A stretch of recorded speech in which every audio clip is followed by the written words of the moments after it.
Good day, and thank you for joining me. My name is Sean Germain, and I invite you to journey with me across more than a millennium of artistic creations. Whether you are an art history scholar, a student, or someone working to build a healthier relationship with your reflection, this presentation is designed to offer fresh insight and practical encouragement. Together, we will discover how the humanities connect distant cultures, illuminate enduring human concerns, and equip us with tools for cultivating resilience and self-acceptance. Today, I explore two masterpieces from the humanities that embody different beauty dimensions. The first artifact, the bust of Nefertiti, was sculpted by Thutmose around 1345 BCE in painted stucco over limestone, and serving as a royal portrait and a symbol of divine order within Akhenaten's court.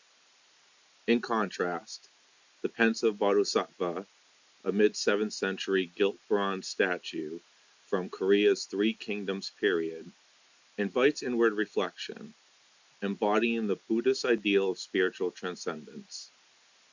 My theme, idolizing beauty as physical perfection and spiritual insight, ties these works together by showing how art communicates core cultural values across time and place. Although one artifact celebrates external regality, a tool of political legitimacy, and the other celebrates inner enlightenment, both use form, medium, and style to project ideals that transcend their immediate contexts. My thesis argues that idolized beauty functions in dual ways.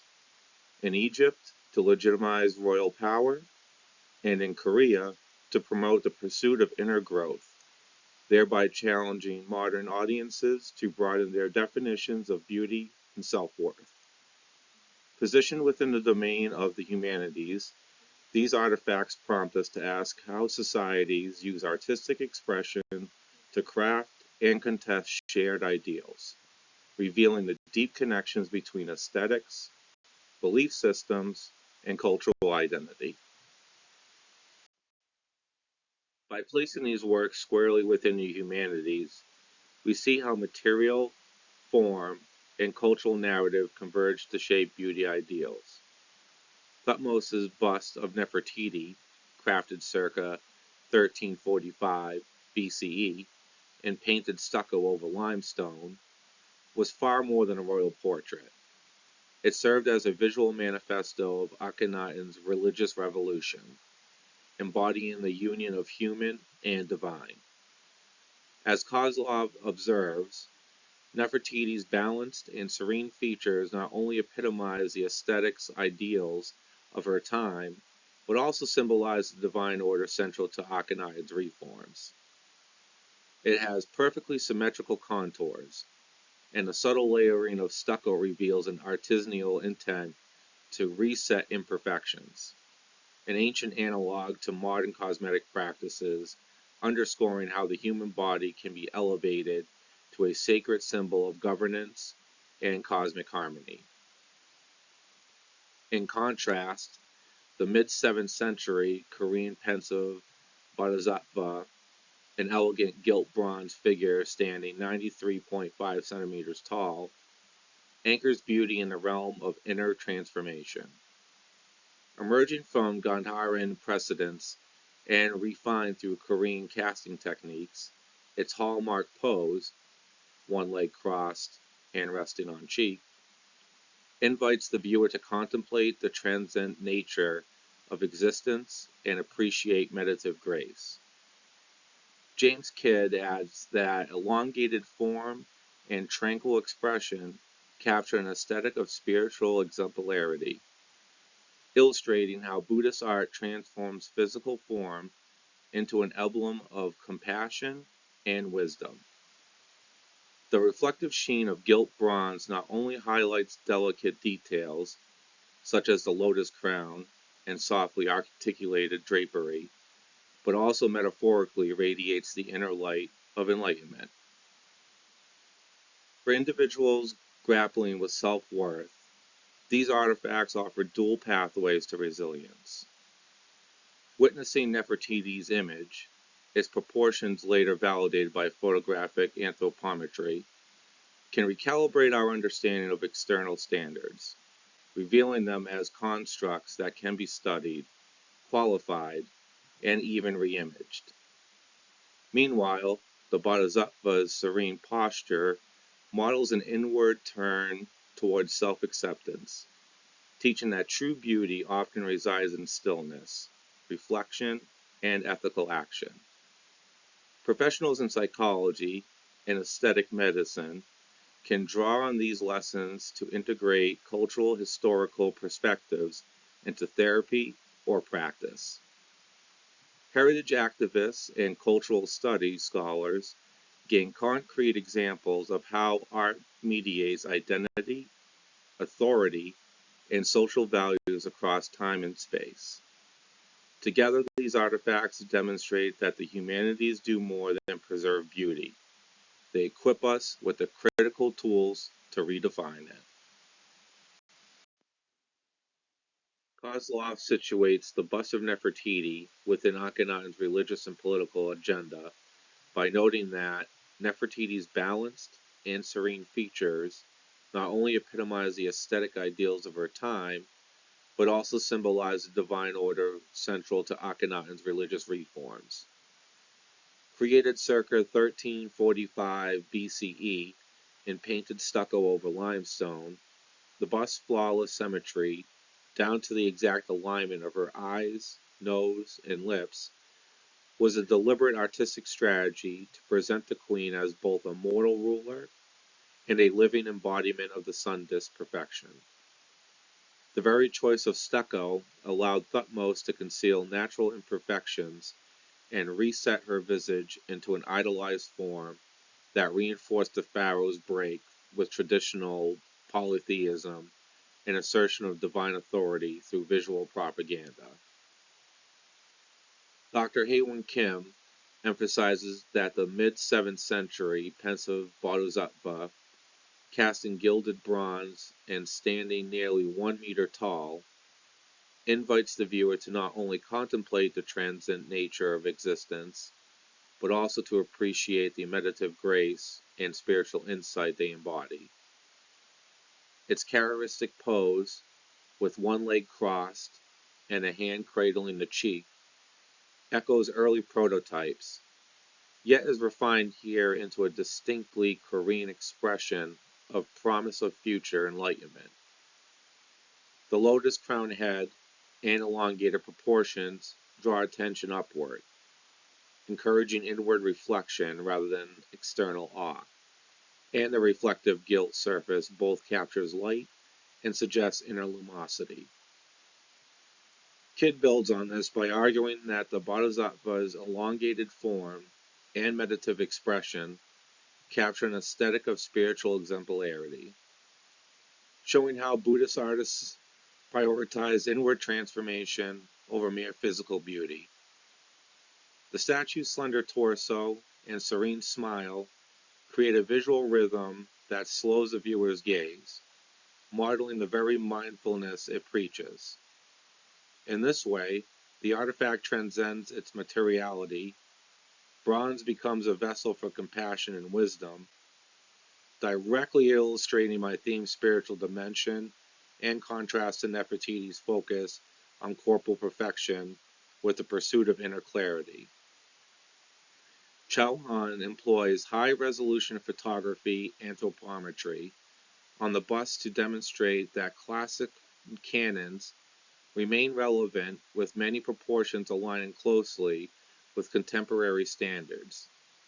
His measurements show that Nefertiti's nose and mouth ratio, eye distance, and facial height parallel those under modern aesthetic surgery, while minor deviations, such as a slightly wider mouth, reveal the sculptor's creative choices. This scientific evidence not only validates the bust's timeless appeal, but also underscores how ancient artisans harness material and medium to engineer an image that still informs 21st century ideas of beauty and harmony. My journey from enduring childhood nicknames like Chubbs and Gus to facing rejection in high school, if you could look like him, and later grappling with dating app pressures for height, physique, and income mirrors the tension between external standards and inner worth. When I confront Nefertiti's flawless symmetry, I am reminded how easy society equates appearance with value. Yet the Bodhisattva's quiet pose teaches me that resilience can stem from stillness, self-reflection, the compassion action. These artifacts together offer real strategies for self-acceptance. One shows how external ideas are constructed and can be deconstructed, and the other models an inward path to restore dignity and purpose. I chose the bust of Nefertiti because its painstakingly applied stucco over limestone, designed to reset asymmetries and project flawless symmetry, mirrors my early attempts to cover perceived imperfections with weight loss, which did not work well for me. That external change never fully healed the scars left by my childhood nicknames like Chubbs from my uncle and Gus from my father. Studying how Thutmose concealed Nefertiti's natural aging under layers of plaster reminded me that, like ancient artisans, I once believed technical fixes could deliver acceptance. Yet in high school, a friend's rejection I experienced, "I'd only like you if you'd look like someone else," and today's dating apps mandate height, physique, and income reveal how deeply ingrained and enduring these external ideals remain. I paired it with the mid-7th century Korean pensive Butseva because its gilded bronze surface and contemplative posture embody the inner resilience I have cultivated through meditation, learning to be present with open eyes, open ears, open heart. Dr. Haewon Kim notes that these status invite the viewer to appreciate the meditative grace and spiritual insight they embody. I have found that turning inward, as the Butseva models, provides a substantial source of self-worth far beyond any external standard.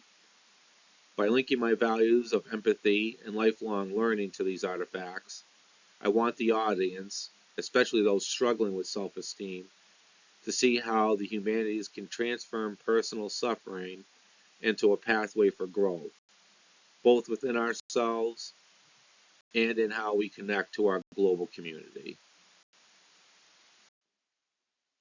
In studying the bust of Nefertiti, I discovered how a single work of art can carry an entire cultural narrative. Thutmose's painted stucco bust not only epitomizes Egyptian ideals of symmetry and harmony, but also reveals the divine order that underpinned Akhenaten's religious reforms.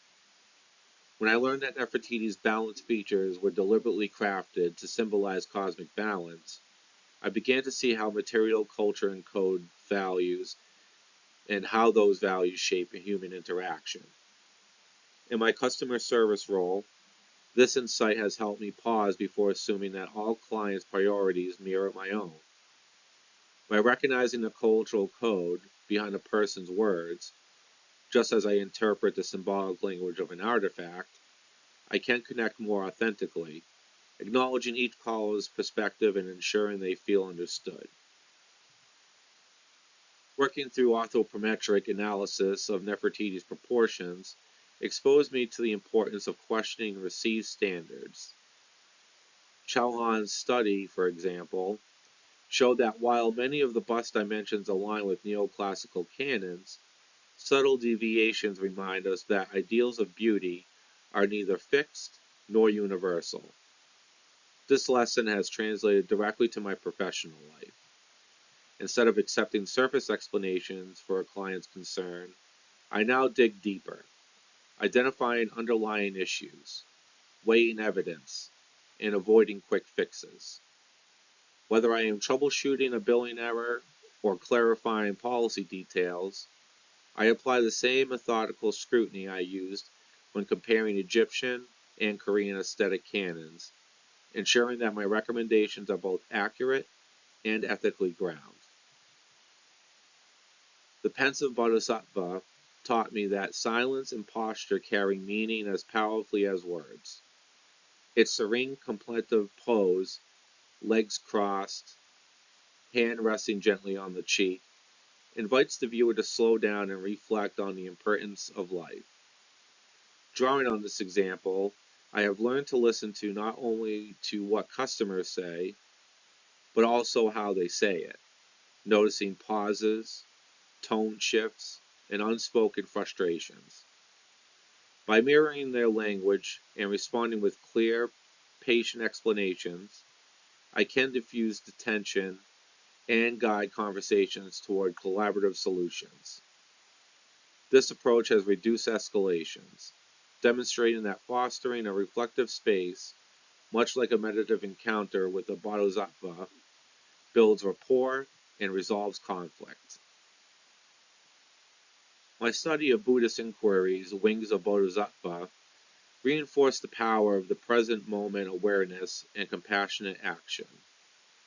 When I first practiced meditation, focusing on open eyes, open ears, open heart, I noticed a tangible shift in my patience and resilience under pressure. In high-volume call periods, I now pause for a brief breath between calls, centering myself much as the bodhisattva embodies inner calm. This personal practice not only sustains my emotional well-being, but also enhances my professional effectiveness. Callers consistently remark on the warmth and attentiveness I bring, which strengthens customer loyalty and supports my team's overall performance. By integrating these humanities concepts, analyzing symbolic narratives, questioning assumptions, honing active listening, and cultivating mindfulness, I have gained both personal growth and concrete professional advantages. My theme of idealized beauty as physical perfection and spiritual transcendence is not just academic. It informs every customer interaction, turning cultural insights into improved empathy, sharper critical thinking, clearer communication, and enduring emotional balance. By studying cultural artifacts, the humanities reveal the assumptions and values that shape entire societies.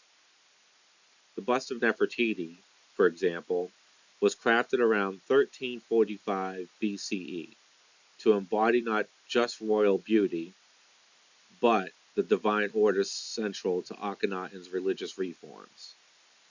In contrast, Korea's Gilt-Bronze pensive bodhisattva from the Three Kingdoms period symbolizes an inward quest for enlightenment through its serene, contemplative posture.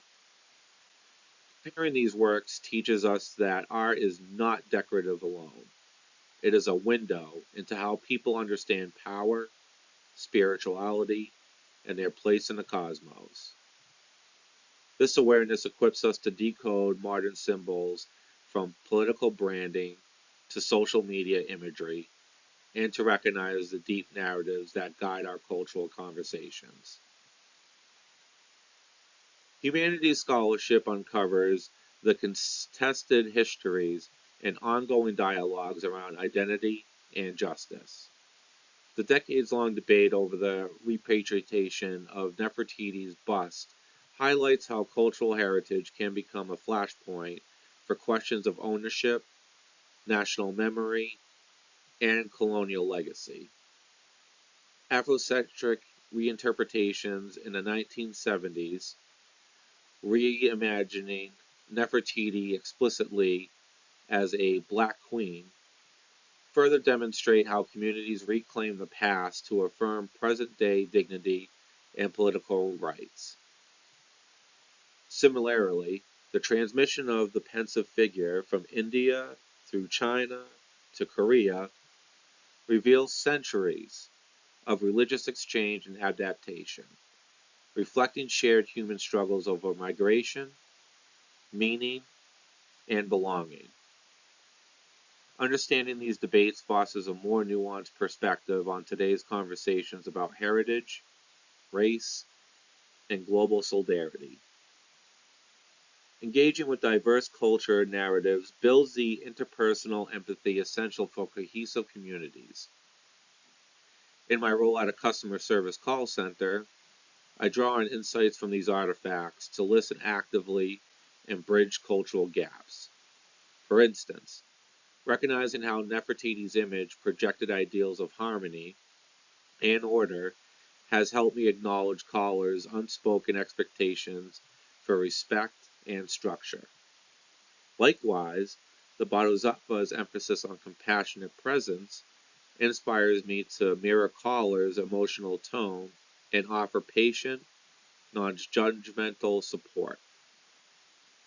Humanities-informed training and cultural sensitivity not only reduces conflict, but also fosters trusting individual interactions into opportunities to strengthen our social fabric. As innovative technology reshapes access to cultural heritage, the humanities provide the ethical framework for inclusive dialogue.